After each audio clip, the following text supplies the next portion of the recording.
Haven't been making a video in a while. It just got me thinking. Just came back from Bible study, and maintaining self-control is extremely important.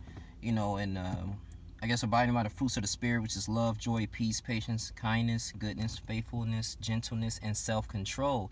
And what I'm getting at is the story of Mr. Mark Greitens. I didn't know who he was, and it posted I had a notification on my phone, and he was a Missouri governor, and I think he was there since the 2016 election, and he didn't even really successfully. It's not going to complete his first term there, and I'm not sure his policies or anything. I didn't really look into that, but I really liked into this story because I felt like it was kind of interesting, and despite he for the most part came into the lust, man. He was had an affair with his wife. He got caught up with a sex scandal. He videotaped a woman, taking her clothes off without her consent. And I guess some of the video went viral. And I feel like, as a political figure or anyone in authority in that matter, you have to maintain self-control because you don't know if any individual looks up to you and plus to you a representation of that state in the United States of America. And a lot of it's at stake. This is not like a regular 9 to 5 job. You're dealing with people's livelihood. You're dealing with people's things they do on a day-to-day basis that can significantly impact them. You're a governor. It's not like you're a city councilman. No disrespect to them, but this is a huge, major role, and therefore, as a governor, you can be able to run for president. There's so many opportunities you can do. Be a member of the House of Representatives. So I felt like I don't know how his net worth is or anything, but it really got me some details that flee the evil desires of your youth, and the lust and adultery is very key, man. You can't commit those things, and I know in the government they really consider candidates to be at least married, so they can at least eliminate the temptation of messing around because they don't want to be falsely accused or anything. But in this case, man, it's a really sad thing. It really is. And you have to maintain self-control in order to move forward. And I feel like if you're not abiding by the fruits of the spirit, this really can potentially damage your career and mess your life up. And so as individuals, we have to practice this each and every single day. I really feel like, and if we don't, man, life is going to be very hard. And everything in this Bible is so key, man. That's what I really love about it, especially in 2 Timothy 3:16. It goes into detail of a lot of things, man.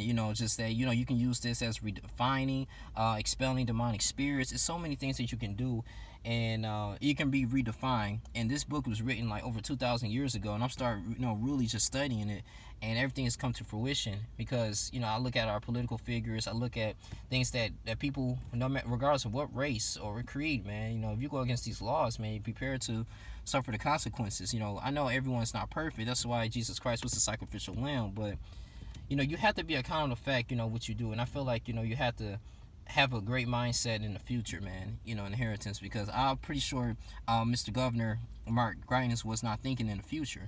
Like, dang, I can potentially embarrass my family. Maybe they want to run for office one day. They might bring this scandal up, or I want to be able to run for president or make a difference in this world, and or do what God has called me, because I fell into the temptation of lusting and and smuggling money. Like I said, I think he obtained like $6 million for his 2016 election, campaign election. And it's just a lot of things. He just didn't remain humble. But I feel like when God says, he will exalt those that are humble, man. If you turn from your wicked ways, He will hear from heaven. He will heal that land. But this constitutes to all of us in a way. So this is maybe something I can learn from as a young black man. But you gotta be accountable for your actions. These women are not playing, man. I'm not blaming women. I'm saying on his behalf, but for the most part, like, he took it upon himself. But you have to maintain self-control, and you cannot mix business with pleasure. They said it counts to the fact he was in office having sex with other women. So it's a really sad situation. It really is. But I just want to make a quick video. Maybe it's something to mindset as a young black man, so we continue to move forward and obtaining wealth and just doing great things in this world. You have to put everything in consideration and be mindful of what you do and what you say. Harsh words stirs our anger, and gentle answer turns away wrath. So just keep that in mind. But Mark Greitens, man, maybe you can learn from this. As any aspiring politician, that they won't commit the same mistakes over and over again, and maybe he can be a testimony to that if changed life. around his decisions. I don't know how this is gonna affect his marriage, but it's a really sad situation though. But it's your boy Young Lee Jr. I'm out here. Thanks, guys, for the wait, man. It's just been kind of overwhelmed with a lot of things, taking care of some business, some personal things. But I'm gonna continue to at least be consistent with this. You guys share this video. Make sure to subscribe and content. Love you guys. I'm out. Deuces.